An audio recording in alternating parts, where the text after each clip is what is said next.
ট্রাম্পের শুল্ক যুদ্ধে খানিকটা সুবিধাজনক অবস্থায় থাকলেও তা এখনও কাজে লাগাতে পারছে না বাংলাদেশ।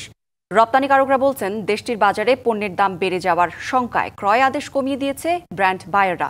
সেই সঙ্গে প্রতিযোগী দেশগুলোর ক্রয় আদেশ বাংলাদেশে আসার যে সম্ভাবনা তৈরি হয়েছিল তা নিয়েও সংশয়ে আছেন উদ্যোক্তারা।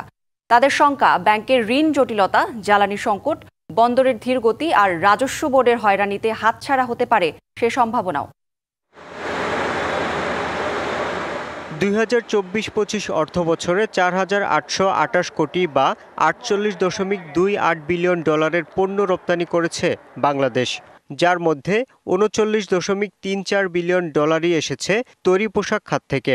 এ খাতে বড় অঙ্কের রপ্তানি আয়ের সিংহভাগই এসেছে যুক্তরাষ্ট্র থেকে। ওয়ালটন এখন দেশের সীমানা পেরিয়ে পৌঁছে গিয়েছে ৫০টিরও বেশি দেশে। ওয়ালটন, ঘরে ঘরে, বিশ্বজুড়ে। একক বাজার হওয়ায় প্রেসিডেন্ট ট্রাম্পের শুল্ক যুদ্ধে বাংলাদেশের সুবিধাজনক অবস্থা ব্যবসায়ীদের মধ্যে খানিকটা আশা জাগালেও বাস্তবে এর কোনো সুবিধাই এখনও নিতে পারেনি রপ্তানিকারকরা। কি পরিমাণ তাদের এক্সট্রা মানি লাগবে এই ডিউটিটা পে করে গুডসগুলো নিতে, সেই জন্য কিন্তু তারা ভেরি কনসার্ন।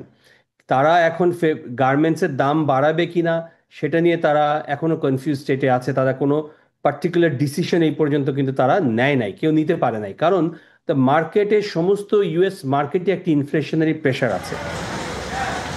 উদ্যোক্তারা বলছেন, শুল্ক প্রশ্নে বাংলাদেশ প্রতিযোগীদের তুলনায় এগিয়ে থাকলেও অন্য দেশের ক্রয় আদেশ এদেশে আসার বিষয়েও আছে সংশয়। 400 কোম্পানির একটা লিস্ট আছে, বড় বড় company, big company, top leaders, যারা আমাদের সেক্টরের লিডার্স, তারা is in serious banking trouble.